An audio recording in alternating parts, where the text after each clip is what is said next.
ఇప్పుడు అదంతా అయిపోయింది. ఆ పక్కనే హెల్త్ కేర్లో ఆయుష్మాన్ భారత్ కానివ్వండి, రైస్లో free distribution of rice 80 crore పీపుల్కి రైస్ ఇస్తున్నారు, బియ్యం ఇస్తున్నారు, ఎసెన్షియల్స్ ఇస్తున్నారు. ప్రధానమంత్రి ఆవాస్ యోజన ఉంది, ముద్రా లోన్, ఇది అన్నీ నడుస్తుంది ప్యారలల్గా. అదే టైంలో మనం డెవలప్మెంట్ ఏం చేయాలంటే నెక్స్ట్ సైకిల్కి వెళ్ళాలంటే మన R&D మీద ఉండాలి, మన టెక్నాలజీ మీద ఉండాలి, మన బ్రెయిన్. మన వాళ్ళు బయట వెళ్ళి ఎందుకు చేస్తున్నారు పనులు? ఎందుకంటే వాళ్ళకి ఇక్కడ ఆపర్చునిటీ లేదు. ఇక్కడున్న కంపెనీలు R&D మీద డబ్బులు పెట్టరు అసలు. ఓన్లీ ఫార్మా కంపెనీస్ ఎక్కువ చూస్తాను. ఎందుకంటే ఫార్మా కంపెనీస్లో R&D చేయకుండా మీరు కొత్త ప్రోడక్ట్ డెవలప్ చేయలేం కాబట్టి మీరు కాపీ చేసుకొని జనరిక్ కొట్టచ్చు. అదొకటి నడుస్తున్నాం, అది ఎప్పటి నుంచో మనం దాంట్లో ఎక్స్పర్ట్స్ మనం దాంట్లో. కానీ మన ఓన్ ప్రోడక్ట్స్ ఏం డెవలప్ చేసామని అడిగితే చెప్పండి, ఒక్క ప్రోడక్ట్ మనం డెవలప్ చేసామా? ఐటీలో మీరు అన్ని పక్కన పెట్టండి, వ్యాక్సిన్స్ తయారు చేసాం, అదన్నీ చేసాం, గ్రేట్, నో ప్రాబ్లం. కానీ ఐటీలో ఇంత హైప్ ఇస్తున్నప్పుడు కూడా మనం ఇవాళ దాకా ఒక ప్రోడక్ట్, ఇప్పుడు జోహో వాళ్ళు వచ్చిన తర్వాత ఒక ప్రోడక్ట్ లాగే పెడతాం. కానీ ఎప్పుడైనా మనకు ఐప్యాడ్ కానీ ఐపాడ్ కానీ ఏదైనా ఐమ్యాక్ లాంటి ఏదైనా మనం తయారు చేసామా మన దగ్గర నుంచి? లేదు. We never had an importance for manufacturing.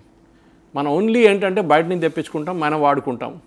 మన దగ్గర సర్వీసెస్ ఎకానమీ, మన యూఎస్కి చేస్తున్న మొత్తం సర్వీస్ ఇక్కడ కూర్చొని వాళ్ళ కంపెనీలు నడిపిస్తున్నాం అక్కడ, అంతే.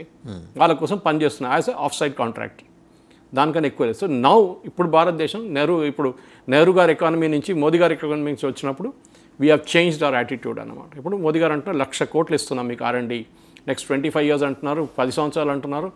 నేను చెప్తే మీరు 20 సంవత్సరాలు కూడా కానీ రెగ్యులర్గా ఇచ్చుకుంటూ పోతుంది డబ్బులు.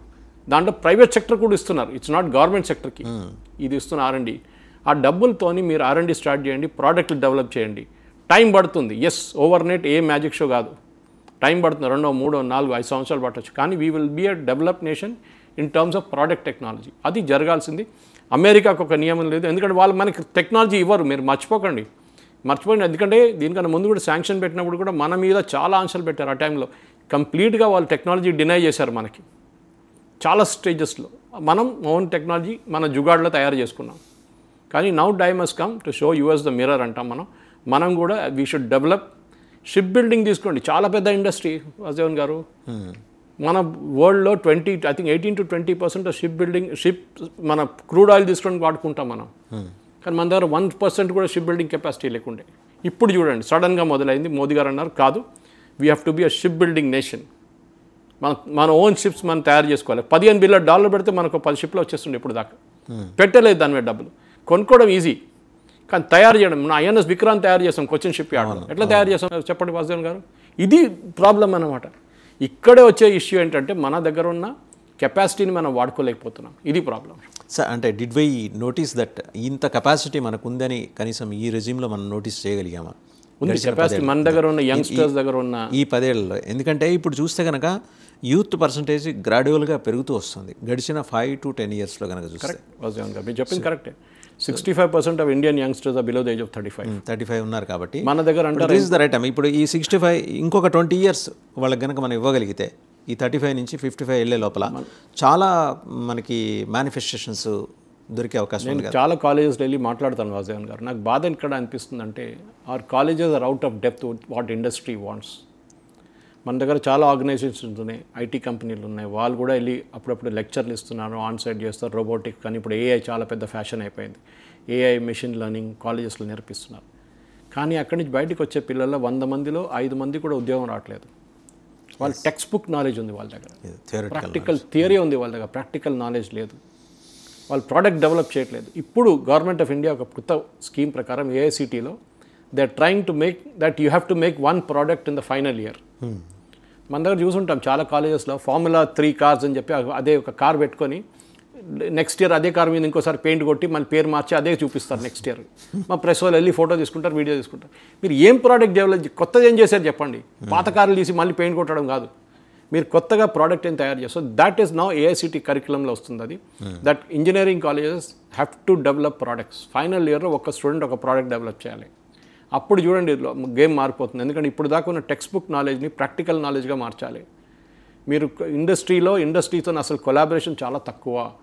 ఇండస్ట్రీకి కావాల్సిన మనుషులు కాదు బయటకు పంపించేది. We have a problem of unemployment కాదు, we have a problem with employment.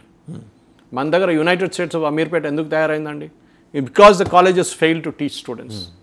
అమీర్పేటకి వెళ్ళి నేర్చుకుంటూ మళ్ళీ అక్కడి నుంచి వాళ్ళు యూఎస్కి వెళ్తున్నారు. ఎందుకు? కాలేజ్ నేర్పించలేకపోతున్నారు. ఇంత అదే 100,000 పిల్లలు కనిపిస్తారు మీకు అక్కడ daily. Because the colleges are failed in the system. మీరు మీ సిలబస్ అప్డేట్ చేయట్లేదు. అది ఏఐసిటీ ఉండొచ్చు, యూనివర్సిటీ ఉండొచ్చు, ఎవరైనా ఉండొచ్చు, జేఎన్టీ కూడా ఉండొచ్చు. మీరు ప్రాక్టికల్ పెట్టండి. It's only practical knowledge. మీరు ఫీజు రియంబర్స్ మీ వెంటబడి ఇప్పుడు గవర్నమెంట్ ఆఫ్ తెలంగాణ మేము ఆడిట్ చేయబోతున్నాం అంటున్నాం. ఎక్కడ ఆగుతుంది? స్ట్రైక్ నడుస్తుంది ఇప్పుడు.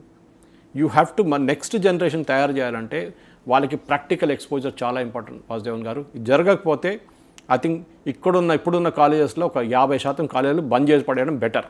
క్వాలిటీ పెరుగుతుంది, క్వాంటిటీ తగ్గుతుంది, no problem. Coming back to this subject అండి, వాళ్ళకోలా మనకోలా, దీనికి ఎక్కడో ఒక చోట లాజికల్ ఎండ్ ఉండాలి కదా. ఇలా ఉండదు. మనం మైట్ ఈజ్ రైట్ అంటారు ఇంగ్లీష్. ఎంతకాలం మనం కంబాట్ చేయాలి యూఎస్ తోటి? మనం రస్తా అలా పట్టుకోవాలి అంతే. మనం వాళ్ళతో పోటీ చేయక్కర్లేదు. ఇప్పుడు వాళ్ళు రేపు పాకిస్తాన్ మీద మనం బాంబు వేస్తే మళ్ళీ ఆపుతారు మమ్మల్ని వచ్చి. మనం వద్దు మీరు చేయకండి, మేము అక్కడ ఉన్నాం, మా మీద వచ్చి పడుతుందని చెప్పేసి. We have to go our own way.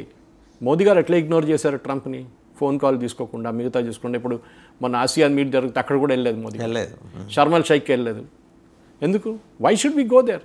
ఆయనకు ఆ ఫోటో ఆపర్చునిటీ కావాలి. అందరి ముందర నిలబడి నేను చూడండి ఇక్కడ షబాజ్ షరీఫ్ ఉన్నాడు, ఇక్కడ ఈయన ఉన్నారు, అక్కడ ఆయన ఉన్నారు, అందరిని పెట్టుకున్న చూడండి నేనే నెంబర్ 1 అని చెప్పి. ఆయన అప్రూవల్ రేట్స్ 32% ఉంది ఇప్పుడు యూఎస్లో. పడిపోయింది drastic. It is fallen down drastically. So మనం వాళ్ళ మీద వాళ్ళతో కాంపిటీషన్ చేయక్కర్లేదు. We should learn.